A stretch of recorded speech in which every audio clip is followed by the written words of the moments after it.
Your topic for this coming weekend on the Awake Boston conference is called If God, Why Evil? This is obviously the touching point for a lot of people. The world around us is broken, it's fallen, and we can see destruction all around us, wars and rumors of wars and politics. Everything just seems like evil is so pervasive. If God is real, why are there so many things that are broken in our society? This really is the question. I would say, in fact, the big question. I teach a full semester class on this. I'm in a graduate program at Talbot School of Theology. I teach classes on the resurrection and a full class on problem of evil. Why? Because it's the big question. Now, some questions are timely questions, like artificial intelligence and what that means for the soul and humanity. That's a modern, timely question.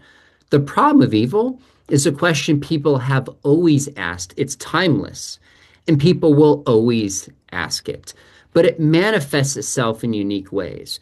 So think about some of the biggest cultural debates of our time, like, say, immigration.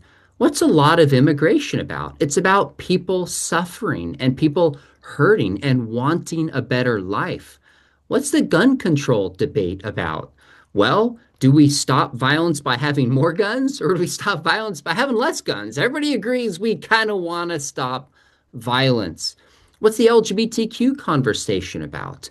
Where do I fit in? Why am I different? Do I belong? There's hurt and pain behind almost every conversation. In fact, we've been fascinated as a culture the past 15, maybe 20 years with superhero movies, Superman, Batman, Spider-Man.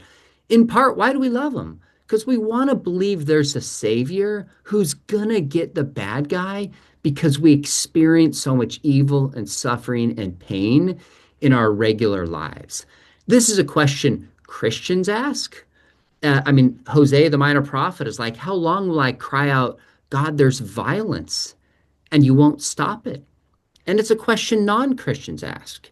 And last thing I'll say in this, Adam, the question is not the way I'm going to frame this talk with people who come, and I hope people listening will come and send their kids and bring their questions. I'm not, if somebody comes to my talk and says, well, here's Sean, he's a professor in apologetics, I expect him to answer exactly why God allowed this particular evil to happen in my life. You're going to walk away disappointed. There's a lot of things we won't know about God's sovereign plan until we get to the end and we look back. That's not the question.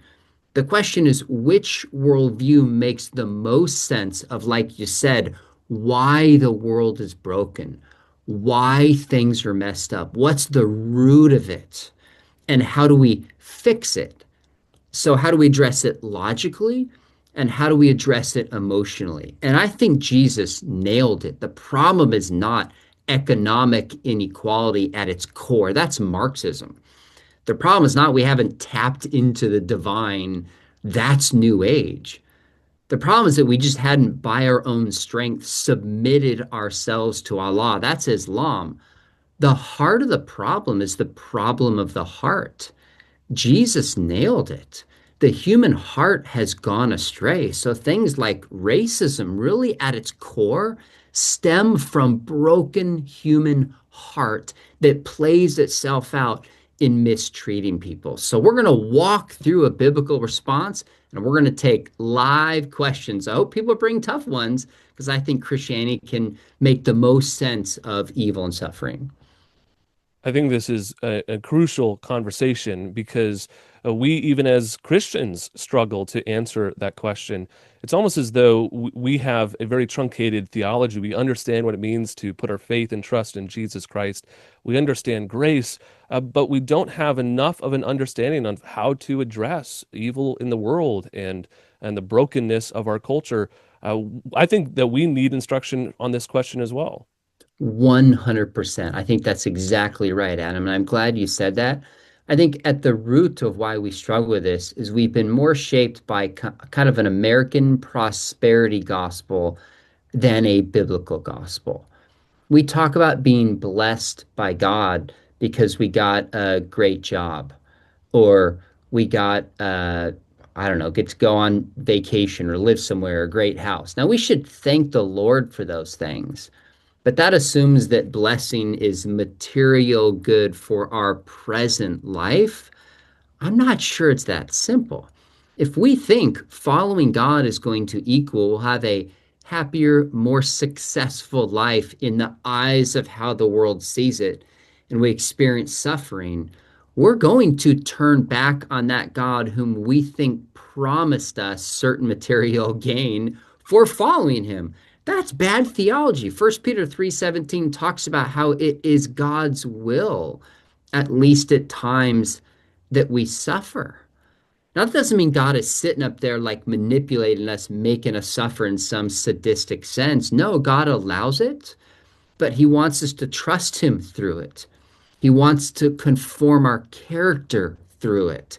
He wants us to be a witness to the world around us, that we have a hope beyond this world in Him. And then when we have peace and contentment when we suffer, it gives people pause and says, wait a minute, why are you different?